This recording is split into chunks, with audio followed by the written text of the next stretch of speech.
दोस्तों नमस्कार, ये है मार्गदर्शन फॉर सिविल सर्विसेज। मैं अनुराग चौधरी। दोस्तों घटना चक्र सामान्य अध्ययन पूर्वावलोकन श्रृंखला में प्रस्तुत है सामान्य विज्ञान से संबंधित महत्वपूर्ण प्रश्नों का रिवीजन जो विभिन्न परीक्षाओं के प्रीवियस ईयर्स में पूछे गए हैं। इस वीडियो में हम जीव विज्ञान के अंतर्गत अंतःस्रावी तंत्र से संबंधित सभी महत्वपूर्ण प्रश्नों को कवर करेंगे। तो आइए शुरू करते हैं आज का वीडियो। पहला प्रश्न है, निम्नलिखित में से मनुष्य के शरीर में कौन सी ग्रंथि वाहिनी विहीन है? ऑप्शन है यकृत, पसीने की ग्रंथि, अंतःस्रावी ग्रंथि या फिर गुर्दा। तो सही उत्तर है दोस्तों, मनुष्य के शरीर में अंतःस्रावी ग्रंथि ये वाहिनीहीन या वाहिनी विहीन है। दोस्तों आप जान लीजिए कि अंतःस्रावी ग्रंथियां नलिका विहीन होती हैं। इनसे स्रावित पदार्थ हार्मोन्स ऊतक द्रव्य में मुक्त होते हैं और रुधिर केशिकाओं के रुधिर में पहुंचकर समस्त शरीर में संचरित होते हैं। पीयूष ग्रंथि, थायराइड ग्रंथि ये सभी अंतःस्रावी ग्रंथियां हैं। अगला प्रश्न है, मानव शरीर में सबसे छोटी अंतःस्रावी ग्रंथि कौन सी है? तो आप जानते भी होंगे, पिट्यूटरी या पीयूष ग्रंथि। दोस्तों आप जान लीजिए, मानव शरीर की सबसे छोटी अंतःस्रावी ग्रंथि पिट्यूटरी यानी पीयूष ग्रंथि है, जो कि गोल और भूरी लाल रंग की होती है। इसका भार लगभग 0.5 से 1 ग्राम और व्यास 1 से 1.5 सेंटीमीटर होता है। इसको हाइपोफाइलिस सेरिब्राई भी कहते हैं, जो कि मास्टर ग्रंथि के नाम से प्रसिद्ध है क्योंकि उसके कई हार्मोन अन्य अंतःस्रावी ग्रंथियों का नियंत्रण करते हैं। अगला प्रश्न है कि पीयूष ग्रंथि कहाँ पर स्थित होती है? यहाँ पर ऑप्शन है आंत में, लीवर में, किडनी में या फिर मस्तिष्क में। तो सही उत्तर मस्तिष्क में। दोस्तों पीयूष या पिट्यूटरी ग्रंथि मस्तिष्क में हाइपोथैलेमस के नीचे स्थित एक छोटी अंतःस्रावी ग्रंथि होती है। अगला प्रश्न है, मानव शरीर में निम्नलिखित में से कौन सी ग्रंथि अंतःस्रावी एवं बहिस्रावी दोनों प्रकार की है? ऑप्शन है एड्रिनल, अश्रु ग्रंथि, अग्नाशय या थायराइड। तो सही उत्तर अग्नाशय है। दोस्तों अग्नाशय एक मिश्रित ग्रंथि है जिसमें बहिस्रावी और अंतःस्रावी दोनों प्रकार के ऊतक या कोशिकाएं होती हैं। अग्नाशय के दो मुख्य कार्य होते हैं, जिसमें आप देख सकते हैं बहिस्रावी कार्य में ये पाचन में सहायक होता है और अंतःस्रावी में मुख्यतः रक्त की शर्करा को विनियमित करता है। अगला प्रश्न है, पीत पिंड कहाँ पाई जाने वाली कोशिकाओं की संहति है? ऑप्शन है मस्तिष्क, अंडाशय, अग्नाशय या प्लीहा। तो सही उत्तर है अंडाशय। दोस्तों अंडाशय यानी ओवरी में पाई जाने वाली कोशिकाओं की संहति पीत पिंड कहलाती है। स्त्रियों में ल्यूटिनाइजिंग हार्मोन या अंतराली कोशिका प्रेरक हार्मोन अंडाशय से अंडोत्सर्ग को प्रेरित करता है, जिससे कार्पस ल्यूटियम नामक पीत ग्रंथि का विकास होता है। इससे निकलने वाला प्रोस्टेस्ट्रान हार्मोन भी ल्यूटिनाइजिंग द्वारा प्रेरित होता है। अगला प्रश्न है, मानव शरीर में निम्नलिखित में कौन सी कोशिकाएं एंड्रोजन हार्मोन स्रावित करती हैं? तो उत्तर है लेडिग की कोशिकाएं। लेडिग की कोशिकाएं ये एंड्रोजन हार्मोन स्रावित करती हैं। दोस्तों आप जान लीजिए, मानव शरीर में लेडिंग की कोशिकाएं या सेल ऑफ लेडिग द्वारा एंड्रोजन हार्मोन स्रावित होता है, याद रखिएगा। अगला प्रश्न है, सूची 1 का सूची 2 से मिलान करना है। इसमें सूची 1 में अंतःस्रावी ग्रंथियां और सूची 2 में स्रावित हार्मोन हैं।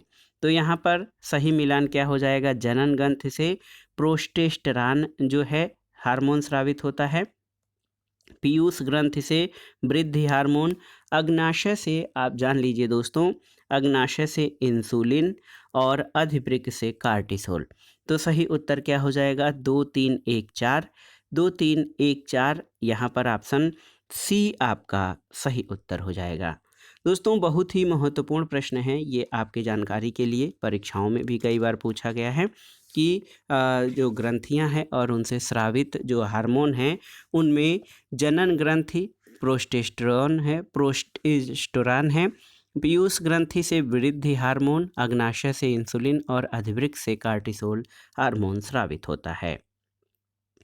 अगला प्रश्न है, वृक्क से मूत्र की मात्रा का निस्तारण नियंत्रित होता है किस हार्मोन के द्वारा? तो याद रखिएगा, एडीएच के द्वारा। दोस्तों, पीयूष ग्रंथि से एडीएच हार्मोन का स्राव होता है और एंटी डाईयूरेटिक हार्मोन जो होता है इसका स्राव होता है, और ये हार्मोन वृक्क से मूत्र की मात्रा के निस्तारण के नियंत्रण के लिए उत्तरदायी है।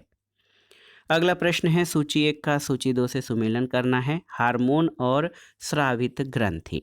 तो प्रोजेस्टेरोन जो है ये आप जान लीजिए वृषण हो जाएगा, गर्भाशय हो जाएगा। प्रोजेस्टेरोन जो है गर्भाशय, टेस्टोस्टेरॉन वृषण हो जाएगा। थायरॉक्सिन आप जान लीजिए ये थायराइड स्रावित ग्रंथि हैं, और इंसुलिन जो है ये हार्मोन अग्नाशय से स्रावित होता है। तो 3, 4, 1 और 2, तो ऑप्शन ए आपका सही उत्तर हो जाएगा। अगला प्रश्न है, यदि किसी प्राणी को कार्बोहाइड्रेट से भरपूर चीज़ें खाने को दी जाए तब भी उसके रक्त में शर्करा का सांद्रण स्थिर बने रहने की प्रवृत्ति होती है, इसका कारण क्या होता है?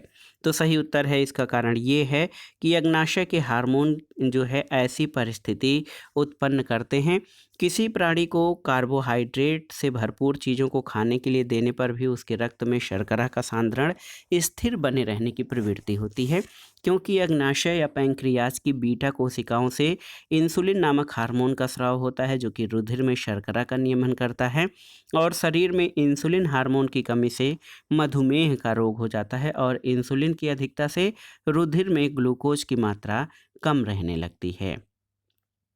अगला प्रश्न है, अगर अग्नाशय में खराबी हो जाए तो क्या होगा? तो उत्तर है, इंसुलिन और ग्लूकैगान नहीं बनेंगे। दोस्तों, अग्नाशय एक मिश्रित ग्रंथि है जिससे पाचक एंजाइम और इसकी लैंगरहैंस की द्विबिकाओं के बीटा कोशिकाओं से इंसुलिन, अल्फा कोशिकाओं से ग्लूकैगान तथा डेल्टा कोशिकाओं से सोमेस्टोटैटिन नामक हार्मोन का स्रावण होता है। यदि अग्नाशय में किन्हीं कारणों से खराबी आ जाए तो इन हार्मोन्स का निर्माण सुचारू रूप से नहीं हो सकेगा। अगला प्रश्न है, अग्नाशय के को पाचक रस के उत्पादन के लिए उत्तेजित करने वाला हार्मोन कौन सा है? तो उत्तर है सिक्रेटिन। ऑप्शन सी आपका सही उत्तर है, आप जान लीजिए। दोस्तों, अग्नाशय को पाचक रस के उत्पादन के लिए उत्तेजित करने वाला हार्मोन सिक्रेटिन होता है। ये जठर रस यानी गैस्ट्रिक जूस के स्रावण को कम करता है, और आप जान लीजिए रेनिन दूध के वियोजन का कार्य करता है, जबकि ट्रिप्सिन और पेप्सिन ये प्रोटीन का पाचन करते हैं। अगला प्रश्न है, आपसे पूछा गया है कि इंसुलिन क्या है? ऑप्शन है वसा, विटामिन, कार्बोहाइड्रेट या प्रोटीन। तो सही उत्तर है, इंसुलिन प्रोटीन है।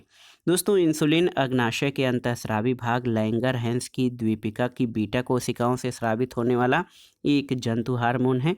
रासायनिक संरचना की दृष्टि से ये एक पेप्टाइड यानी प्रोटीन हार्मोन है जिसकी रचना 51 एमिनो अम्लों से होती है। ये शरीर में ग्लूकोज यानी कार्बोहाइड्रेट, वसा और प्रोटीन के उपापचय को नियंत्रित करता है। अगला प्रश्न है, मानव तंत्र में इंसुलिन किसका उपापचय या मेटाबॉलिज्म नियंत्रित करता है? तो आप जान लीजिए, मानव शरीर में इंसुलिन जो है ये दोस्तों किसके उपापचय में? तो ग्लूकोज यानी कार्बोहाइड्रेट, वसा और प्रोटीन। तो वसा, प्रोटीन और कार्बोहाइड्रेट, तो यहाँ पर ऑप्शन ई सही उत्तर हो जाएगा। उपर्युक्त में से कोई नहीं या उपर्युक्त में से एक से अधिक। तो मानव शरीर में इंसुलिन दोस्तों ग्लूकोज यानी कार्बोहाइड्रेट, वसा और प्रोटीन के उपापचय को नियंत्रित करता है। अगला प्रश्न है, मधुसूदनी या इंसुलिन अंतःस्रावी हार्मोन क्या है? तो सही उत्तर है, मधुसूदनी या इंसुलिन अंतःस्रावी हार्मोन एक पेप्टाइड है जो प्रोटीन है। इंसुलिन होता है क्या? तो सही उत्तर आप जानते हैं, इंसुलिन प्रोटीन होता है। इंसुलिन का उत्पादन किया जाता है किसके द्वारा? तो सही उत्तर है, इंसुलिन का उत्पादन आइलेट्स ऑफ लैंगरहैंस यानी लैंगरहैंस की प्रदीपिकाओं के बीटा सेल द्वारा किया जाता है। मानव हार्मोन इंसुलिन उत्पन्न होता है कहाँ पे? तो सही उत्तर है, इंसुलिन दोस्तों ये अग्नाशय में उत्पन्न होता है। इंसुलिन एक प्रकार का क्या है? हार्मोन, एंजाइम, विटामिन या नमक। तो सही उत्तर है, इंसुलिन एक प्रकार का हार्मोन है। निम्नलिखित में से कौन सा हार्मोन अग्नाशय द्वारा उत्पन्न होता है? तो अग्नाशय द्वारा उत्पन्न हार्मोन दोस्तों ये इंसुलिन है, जो ब्लड में शर्करा की मात्रा को नियंत्रित करता है। अगला प्रश्न है, इंसुलिन में निम्नलिखित में से कौन सी धातु मौजूद होती है? आपको बताना है। तो सही उत्तर है जस्ता। इंसुलिन में जिंक या जस्ता धातु उपस्थित होती है। अगला प्रश्न है, इंसुलिन प्राप्त होता है कैसे? अदरक के प्रकंद से, डहेलिया की जड़ों से, बालसम पुष्प से या आलू के कंद से? तो सही उत्तर हो जाएगा डहेलिया की जड़ों से इंसुलिन प्राप्त होता है। दोस्तों इंसुलिन एक हार्मोन है जो कि रुधिर में शर्करा की मात्रा का नियमन करता है। इसका स्रोत डहेलिया की जड़ें और अग्नाशय की बीटा कोशिकाएं हैं और इस हार्मोन की कमी से शरीर में मधुमेह रोग हो जाता है और इसकी अधिकता से रक्त में ग्लूकोज की मात्रा कम रहने लगती है। अगला प्रश्न है, कौन सा सुमेलित नहीं है हार्मोन और कार्य? देखिए, इंसुलिन रक्त शर्करा का नियंत्रण करता है, सही है। मेलाटोनिन निद्रा का नियंत्रण करता है, सही है। ऑक्सीटोसिन स्तन ग्रंथि से दुग्ध का निस्सरण करता है, सही है। गैस्ट्रिन रक्तचाप का नियमन, ये आपका सही नहीं है। दोस्तों गैस्ट्रिन जो है वो एक पेप्टाइड हार्मोन है जो आमाशय की कोशिकाओं द्वारा गैस्ट्रिक अम्ल का स्रावण को उद्दीप्त करता है। तो ये रक्तचाप के नियमन में नहीं बल्कि जो है आमाशय की कोशिकाओं द्वारा गैस्ट्रिक अम्ल के जो है स्रावण या उसके निष्कासन को जो है उद्दीप्त करता है या उसको संचालित करता है। अगला प्रश्न है, माँ और शिशु के बीच गले लगना और चूमना किस हार्मोन के मोचन को प्रेरित करता है? तो सही उत्तर है ऑक्सीटोसिन। दोस्तों माँ और शिशु के बीच गले लगना या चूमना तथा शिशु की देखभाल यानी वात्सल्य की और मैथुन के समय भोग विलास की भावनाओं को ऑक्सीटोसिन नामक हार्मोन बढ़ाता है। ऑक्सीटोसिन के दो लक्ष्य ऊतक होते हैं, स्त्रियों के गर्भाशय तथा स्तन ग्रंथियां। अगला प्रश्न है, निम्नलिखित में से कौन सा हार्मोन स्तन ग्रंथियों से दुग्ध का स्रावण होने में महत्वपूर्ण भूमिका निभाता है? तो ये है ऑक्सीटोसिन। दोस्तों आप जान लीजिए ऑक्सीटोसिन हार्मोन पीयूष ग्रंथि के पश्चपिंड या न्यूरोहाइपोफोलाइसिस द्वारा स्रावित होता है और इसके दो लक्ष्य ऊतक होते हैं, स्त्रियों के गर्भाशय और इनके स्तन। शिशु जन्म के बाद ये हार्मोन गर्भाशय को सामान्य अवस्था में लाने और शिशु द्वारा दुग्धपान के समय स्तनों की पेशियों को सिकोड़कर दुग्ध उत्क्षेपण को बढ़ाने का कार्य करता है। दूधिये अपनी गाय भैंसों से अधिक दूध प्राप्त करने के लिए कृत्रिम ऑक्सीटोसिन के इंजेक्शन भी लगाते हैं जिसे पीटोसिन कहते हैं। ऑक्सीटोसिन एक पेप्टाइड हार्मोन है जबकि कैरोटीन फाइब्राइन और कैलोजन प्रोटीन है। अगला प्रश्न है, निम्नलिखित में से कौन सा एक प्रोटीन नहीं है? देखिए, केराटिन, फाइब्राइन, ऑक्सीटोसिन और कोलेजन। तो सही उत्तर है ऑक्सीटोसिन, ये एक हार्मोन है न कि प्रोटीन। अगला प्रश्न है, गाय और भैंस के थनों में दूध उतारने के लिए किस हार्मोन की सुई लगाई जाती है? तो आप जान लीजिए ये ऑक्सीटोसिन हार्मोन होता है। अगला प्रश्न है, कौन सी ग्रंथि दुग्ध निष्कासन हार्मोन ऑक्सीटोसिन का स्रावण करती है? पीयूष ग्रंथि, ऑप्शन ए आपका सही उत्तर हो जाएगा।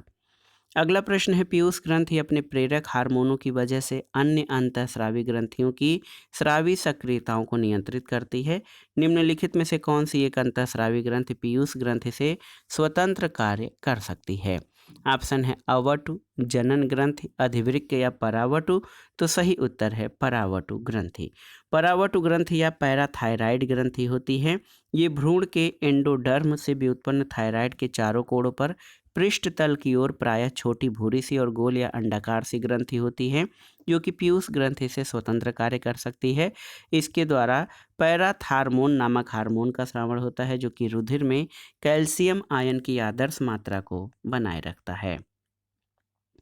अगला प्रश्न है, आयोडीन युक्त नमक उपयोगी होता है क्यों? तो सही उत्तर है आयोडीन युक्त नमक उपयोगी है क्योंकि ये थायराइड ग्रंथि का नियंत्रण करता है। दोस्तों थायराइड हार्मोन के उत्पादन के लिए आयोडीन नामक तत्व बहुत ही आवश्यक है। शरीर में आयोडीन की कमी से थायराइड ग्रंथि में वृद्धि हो जाती है। आयोडीन युक्त नमक का सेवन थायराइड ग्रंथि के नियंत्रण में उपयोगी होता है। अगला प्रश्न कथन कारण से संबंधित है। कथन है कि पहाड़ी क्षेत्रों में ग्वाइटर या घेंघा एक सामान्य बीमारी है, बिल्कुल सही है।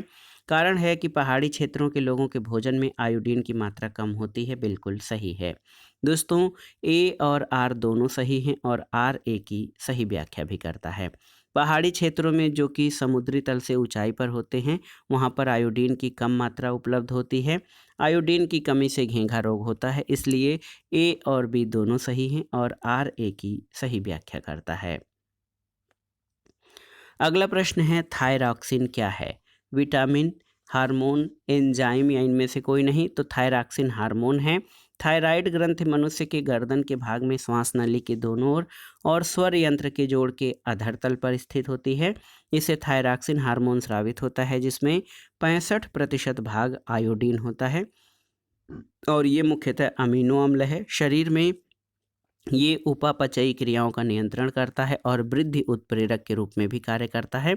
इस हार्मोन की कमी से सामान्य घेंघा, हाशिमोटो रोग, बच्चों में जड़मानवता और वयस्कों में मिक्सीडीमा नामक रोग हो जाता है। अगला प्रश्न है आयोडीन युक्त हार्मोन है? तो सही उत्तर है थायरॉक्सिन आयोडीन युक्त हार्मोन है। अगला प्रश्न है किस हार्मोन में आयोडीन है? तो सही उत्तर है थायरॉक्सिन में आयोडीन होता है। आयोडीन युक्त हार्मोन थायरॉक्सिन है। एक शर्करा, एक अमीनो अम्ल, एक एस्टर या एक पेप्टाइड। तो सही उत्तर है एक अमीनो अम्ल। दोस्तों आप जान लीजिए आयोडीन युक्त हार्मोन थायरॉक्सिन एक अमीनो अम्ल है जिसका स्राव थायराइड ग्रंथि द्वारा होता है। थायराइड ग्रंथि से थायरॉक्सिन हार्मोन स्रावित करने के लिए उत्तेजित करने वाला अंतःस्रावी हार्मोन TSH या थायराइड स्टिमुलेटिंग हार्मोन या थायरोट्रोपिन होता है। इसका स्रावण अग्र पिट्यूटरी की थायरोट्रॉप कोशिकाएं करती हैं। रुधिर में आयोडीन और थायरॉक्सिन की कमी होने पर पीयूष ग्रंथि से TSH का स्रावण बढ़ जाता है जिसका प्रभाव थायराइड को अधिकाधिक हार्मोन स्रावित करने के लिए प्रेरित करना होता है। शरीर में आयोडीन की कमी से घेंघा नामक रोग हो जाता है।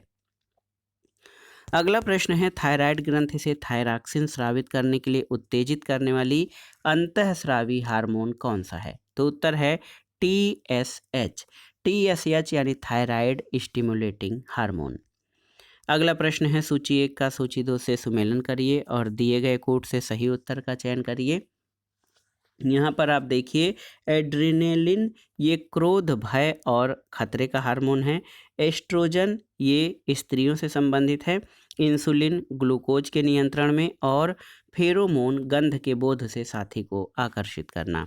तो 1, 3, 4 और 2 यहाँ पर मिलान करिए। 1, 3, 4 और 2 ऑप्शन सी आपका सही उत्तर हो जाएगा। तो बहुत ही महत्वपूर्ण प्रश्न है दोस्तों ये आप सभी के लिए। अगला प्रश्न है कौन सा हार्मोन लड़ो और उड़ो हार्मोन कहलाता है? तो ये बार बार परीक्षाओं में पूछा गया है। एड्रीनेलिन हार्मोन उड़ो, लड़ो और उड़ो हार्मोन कहलाता है। दोस्तों ये एड्रीनल मेड्यूला से स्रावित होने वाला हार्मोन है जिसके स्राव से हृदय गति में वृद्धि होती है, शरीर में उत्तेजना का अनुभव होता है। इस हार्मोन की कमी से व्यक्ति खिन्न मन रहने लगता है। ऐसे व्यक्तियों को कोकेन, एफेड्रीन आदि औषधियाँ दी जाती हैं जो कि अनुकंपी तंत्रिका तंतुओं को प्रेरित करती हैं। इसे उड़ो या लड़ो हार्मोन कहते हैं और ये संकट काल और विशेष परिस्थितियों में उचित निर्णय लेने में सहयोग प्रदान करता है। इस स्थिति में ये बीपी और हृदय स्पंदन दर को बढ़ा देता है।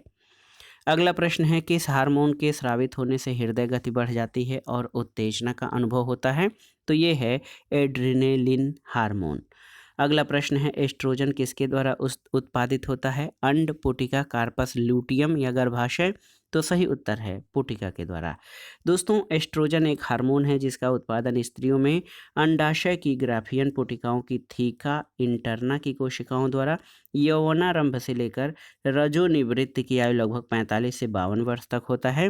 प्रमुख एस्ट्रोजन एस्ट्रेडियल होता है जिसे नारी विकास हार्मोन कहते हैं क्योंकि ये मादा के द्वितीयक लैंगिक लक्षणों जिसमें स्तन, दुग्ध ग्रंथियां, गर्भाशय और योनि इत्यादि का समुचित विकास शामिल है उसके विकास में सहायक होता है।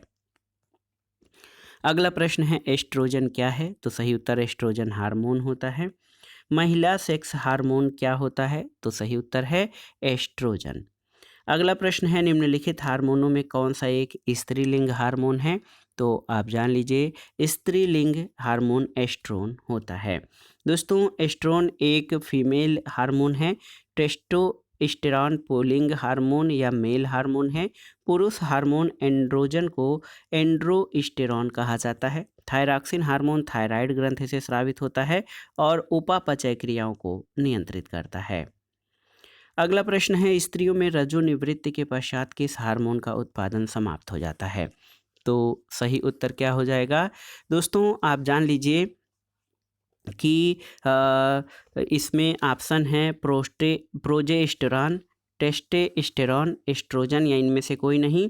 तो आप जान लीजिए कि प्रोजेस्टेरॉन और एस्ट्रोजन हार्मोन किसी महिला के मासिक चक्र में महत्वपूर्ण भूमिका अदा करते हैं। जब अंडाशय द्वारा एस्ट्रोजन और प्रोजेस्टेरॉन का उत्पादन बंद कर दिया जाता है तो मासिक चक्र समाप्त हो जाता है।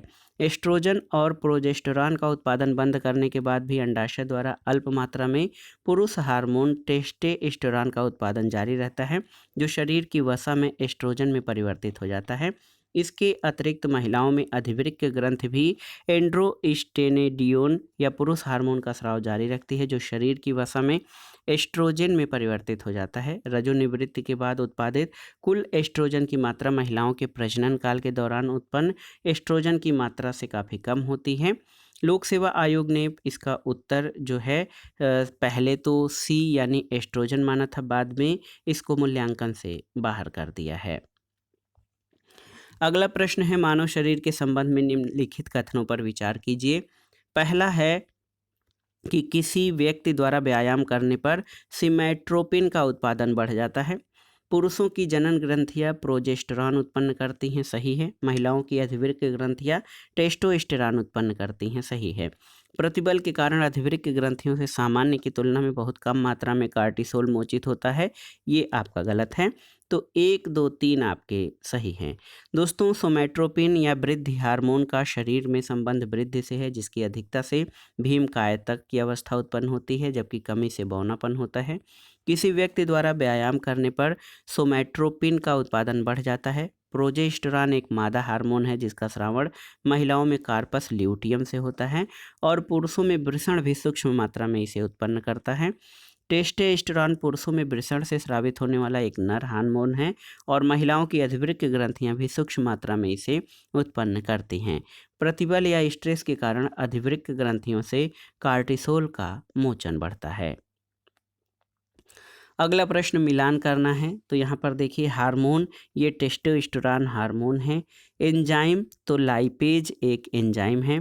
फास्फोलिपिड, तो दोस्तों फास्फोलिपिड जो है ये लेसिथिन है और बहुलक पॉलीएथिलीन है। 2, 1, 3, 4 ऑप्शन ए आपका सही उत्तर हो जाएगा। अगला प्रश्न है, मानव शरीर में निम्नलिखित हार्मोनों में कौन सा रक्त कैल्शियम और फास्फेट को विनियमित करता है? तो सही उत्तर है पैराथायराइड हार्मोन। दोस्तों आप जान लीजिए परावटु या पैराथायराइड हार्मोन रक्त कैल्शियम और फास्फेट को विनियमित करता है। पीले सरसों के रंग वाले गर्दन में थायराइड ग्रंथि के पार्श्व में स्थित पैराथायराइड के द्वारा पैराथायराइड हार्मोन का स्रावण किया जाता है। इसी हार्मोन की सहायता से यह रक्त कैल्शियम और फास्फेट को विनियमित करता है। अगला प्रश्न कथन और कारण से संबंधित है, आपको बताना है। सोते समय तीव्र प्रकाश अवांछनीय होता है, बिल्कुल सही है। तीव्र प्रकाश में शरीर में मेलाटोनिन का उत्पादन अधिक होता है, ये गलत है। तो ए सही जबकि आर गलत है, ऑप्शन सी सही उत्तर हो जाएगा। मेलाटोनिन निद्रा और जागने की क्रिया को नियंत्रित करने वाला हार्मोन है, ये केवल रात में निकलता है। मेलाटोनिन मानव मस्तिष्क में दोनों कानों के बीच पीनियल ग्लैंड से थोड़ी मात्रा में निकलता रहता है, बाद में रक्त में मिल जाता है। पीनियल ग्लैंड सीधे आंखों से जुड़ी होती है। इस ग्रंथि पर प्रकाश तथा अंधकार का सीधा प्रभाव पड़ता है। जैसे जैसे शाम होती जाती है मेलाटोनिन का स्राव शुरू होता है, इसलिए इसे रात का हार्मोन या अंधेरे का हार्मोन कहते हैं। सामान्यतः प्रकाश में इसका स्राव नहीं होता है। अगला प्रश्न है, फेरोमोन्स पाए जाते हैं किसमें? तो उत्तर है कीटों में या कीट पतंगों में। दोस्तों फेरोमोन्स वो रसायन है जो कीटों द्वारा उत्सर्जित किए जाते हैं। ये विपरीत लिंगी कीटों को आकर्षित करने और स्वभाव को निर्धारित करने का कार्य करते हैं। अगला प्रश्न और इस वीडियो का आखिरी प्रश्न है, फेरोमोन्स सामान्यतः उत्पन्न किया जाता है किसके द्वारा? तो सही उत्तर है कीटों के द्वारा। ऑप्शन डी सही उत्तर है। तो दोस्तों आप जान लीजिए कि ये महत्वपूर्ण प्रश्नों की श्रृंखला जो है ये जीव विज्ञान से संबंधित महत्वपूर्ण प्रश्नों की श्रृंखला है। इसमें हमने बहुत ही महत्वपूर्ण टॉपिक अंतःस्रावी तंत्र से संबंधित महत्वपूर्ण प्रश्नों को कवर किया है जो प्रीवियस ईयर्स में पूछे गए हैं और आगामी परीक्षाओं के लिए भी अति संभावित और महत्वपूर्ण हैं। आप इन प्रश्नों को तैयार कर लीजिएगा। दोस्तों वीडियो आपको कैसा लगा हमें कमेंट बॉक्स में ज़रूर बताइएगा। वीडियो को लाइक करें, शेयर करें और इस चैनल मार्गदर्शन फॉर सिविल सर्विसेज को सब्सक्राइब करें। वीडियो देखने के लिए धन्यवाद दोस्तों। नमस्कार।